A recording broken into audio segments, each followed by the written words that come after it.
9:56. 10 minutes to cut off na ako.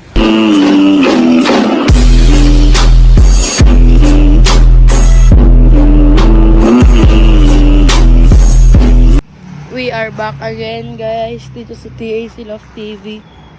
Bale yan, ito ginawa ng bagyong Pepito dito sa loft natin. Ayan. May masama tayong balita at kung gusto nyong malaman, ito yun guys. Ayan, black tsaka white ko na lang. Tinanggal ko na yung sticker nya. Ayan, tinanggal ko na. Si Emil guys, umuwi kahapon. Ayan, siguro umuwi to kahapon, naramigan na lang. Ayan. Bale, dalawa lang nakauwi sa atin kahapon. Ito guys, si Roll On. Ayan, si Roll On. At saka yung ayun, si Recta guys. Ayan, yan na lang mga ibon natin dito. At ito guys, si Emil. Salamat Emil, umuwi ka pa rin. Siguro guys, kahapon kasi alas 4, pumunta ako dito. Sinarado ko na to. Kasi alam ko baka wala nang makakauwi ngayon. Ay kahapon. Sinarado ko na. Sabi nila nung mga tropa ko dito sa kapitbahay, mga alas 5 daw, may naglipad pa rin ng lipad dito. 3 ibon. Bale, sabi nila itong isa daw, si Emil, dumadapo-dapo daw dito, kaso hinahangin. Ayan. At siguro nakadapo na to dito na nakatulog, kaso nilamig, mga kalapatids. Ayan o, kita nyo yung paa niya, puting-puti. Ayan o. Ayan mga kalapatids. Yung mga doon sa kabila wala namang na ano. Dito lang talaga flyers. At ang pinag-aakala ko, yung ibon natin na andito, may one eye yun may one eye cold, parang mga ganito, nakawala. At ang pinagtataka ko, nakapasok siya dito. May takip na tolda to kahapon. At ayun siya, ito siya. Nakapasok. Si Emil na hindi nakapasok. Mag-asawa yan guys, yan si Emil. At saka to. Ayan o, yan yung checkered na yan, mag-asawa yan. Yan, yung checkered na to guys, nakakulong siya dito. Ayan, andito siya.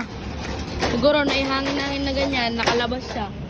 Tapos ewan ko paano siya nakapasok, basta may harang to, hindi makakapasok. Ipon ko kasi merong tolda. Ayan o. Pero ito si Emil guys. See you. Yan, wala na. Wala na talaga. Bali, kuha na lang ulit tayo kapatid niya. Kunin na lang natin yung buong, yung magulang niya talaga guys. At maganda na pinapakita niya sa atin. Ayan. Sayang kay Emil. Yan, nilamig. Ayan o. Siyang siya o. Yung clip ring niya na 002. Ayan, yung sticker niya dito na kinabit ko na dito. Ayun yun. Yan yung mga napauwi lang natin. Ayan, 3 yan. Yung kay Emilio na sa pinakababa. Ayan. One eternity later. Kalapatids, Tuesday, nakauwi pa rin ibon natin.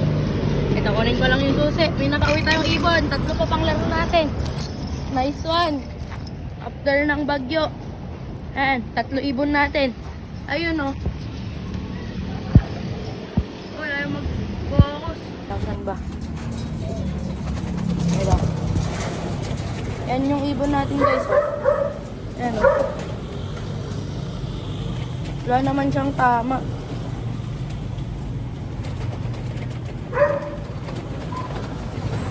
Yan na yung stock nyo.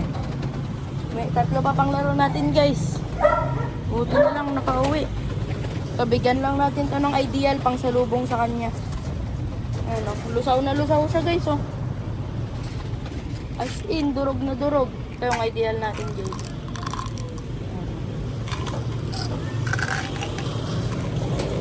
Ayan. Durog na durog tong ibon natin guys. Halos kakarating lang siguro na ito.